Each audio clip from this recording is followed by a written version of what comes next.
জি আসসালামু আলাইকুম রহমতুল্লাহ। আমি হাফেজ মাওলানা মুফতি দারুন নাজার হাফিজি মাদ্রাসার মোহতামিম পলাশপুর বালুরঘাট। তো এই বালুরঘাটে আমি একটা মাদ্রাসা করি 2017 সালে। তো এখানে 18% জমি নেই মাইনুল হকের কাছ থেকে। তো মাইনুল হকের কাছ দিয়ে উনি বলছে জমির মালিক আমি। যখন আমি তার কাছে দলিল চাই সে আমার দলিল দিতে পারে না। দলিল না দেওয়ানে এই দলিলের যে মূল মালিকেরা জমি তারা আসে পরে আমার কাছে আসে, তারা আমাকে একটা দলিল দেয়। এই জিনিসটাকে কেন্দ্র করে মাইনুল হক এই সোমবার দিন যখন হাসিনা সরকার পদত্যাগ করে, শহীদ সরকার এই পদত্যাগ করার পরে আসরের নামাজ পড়িয়ে আমি ছাত্রদেরকে নিয়ে ওখানে 35 থেকে 40 জন করে ছাত্র আছে।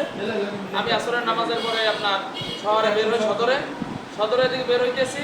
এর ভিতরে আমার বিবি সাহেব কান্দন হয়েছে যে আমাদের মাদ্রাসায় এরকম মাইনুল হক গেটে দাঁড়ানো, সাদ্দাম, মাহবুল, মামুন এবং সাদ্দামের মা বেবি এরকম 11-12 জন লোক নিয়ে দেশি বড় বকি দাও এবং রামদানিয়া গেট কোপাইয়া অর্ধেক ভাঙ্গে ফেলাইয়া গেট নিয়ে গেছে এবং আমার কারেন্টের লাইনের মিটার নিয়ে গেছে, কারেন্টের তার নিয়ে গেছে এবং আপনার 13টা ফ্যান, 35 জন ছাত্র পিড়াই নামাই দিয়ে এর মধ্যে উসানি করে একটা ছাত্র সেই ছাত্রীকে এমন মারা ছাত্রী 8 বছরই এখন কথাবার্তা বলতে পারে না। আপনারা উসানির মাকে যাই এখন জিজ্ঞেস করে দেখতে পারেন। আর আপনাদের ওইখান থেকে আমার পানির ট্যাঙ্কি নিয়ে গেছে এবং মাদ্রাসার গ্রিলগুলো সব খুলে লেগে গেছে।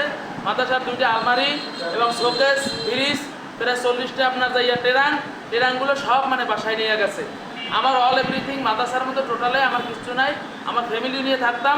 আমার ওয়াইফের হাতে 2টা রুলি ছিল, গলায় একটা চেন, আবার 2টা কানের বালা, এইগুলো আপনার সব নিয়ে গেছে। এখন আমি চাই এই যে অন্তর্বর্তীকালীন সরকার হয়েছে ডক্টর ইউনূস, তার কাছে আমি দাবি জানাই, আমি হাফেজ মাওলানা মুফতি, আমি দারুন নাজার মাদ্রাসার মোহতামিম, বরিশালে আমার আরেকটা মাদ্রাসা। আমি কোনো রাজনীতির সাথে আওয়ামী লীগ, বিএনপি, হেফাজত, জামাত কোনো রাজনীতির সাথে আমি কোনোভাবেই জড়িত না। আমি নিরিবিলি মানুষ, মসজিদ ইমামতি করি এবং মাদ্রাসা চালাই।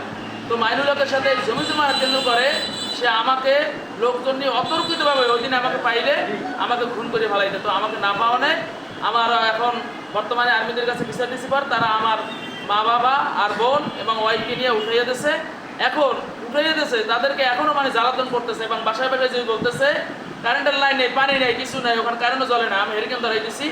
তো এখন বলতেছে যে বাসা থেকে যেন একটু পানিও যেন ওখানে আমাকে না পৌঁছায়। এই জন্য আমরা মাইনুল হকের বিচার চাই, সর্বোচ্চ শাস্তি চাই এবং এই ছাত্র সমন্বয়কের কাছে বিচার চাই যারা এই দেশটাকে সুন্দরভাবে স্বাধীন করছে। বিএনপির নাম দিয়ে, আসলে বিএনপি আমরা পছন্দ করি, বিএনপির নাম দিয়ে মাইনুল হক 5 নং ওয়ার্ডের সভাপতি, সাবেক কাউন্সিলর ছিল। সে হইলে যাইয়া বিভিন্ন জায়গায় জমি এরকম ভূমিদস্যু করে জমি খায়। তো জমির মালিক হইলো আমার এই ঢালা হইলো তারা 11 একর 33% জমির মালিকেরা। এই জমিটা তাদের এই জমিটা খাইতেছে। তো জমিটা আমরা যাতে করে পাইতে পারি সুন্দরভাবে, এই জন্য তিনি ওই বিল্ডিংটা আমাকে সহ সরাই দিতে চায়। এই জন্য আমরা ওই জমিটা পাইতে পারি এবং মাইনুল হকের কবল থেকে আমরা বেঁচে থাকতে পারি। এই জন্য প্রশাসনের কাছে, ডক্টর ইউনূস সাহেবের কাছে, ছাত্র সমন্বয়ক ভাইদের কাছে আমি সুন্দরভাবে বিচার চাই যে এই ছাত্ররা দেশকে স্বাধীন করার পরে এইখানে ছাত্রদেরকে এরকম লাঠি ঘুষা মারিয়ে পিড়িয়ে রামবাইতে পিড়াইয়া 35 জন ছাত্র ছাত্রীকে এরকম মারিয়া জাফাইয়া দিয়া তাদের ট্রেন ড্রাম পর্যন্ত লুট করে নিয়ে গেছে।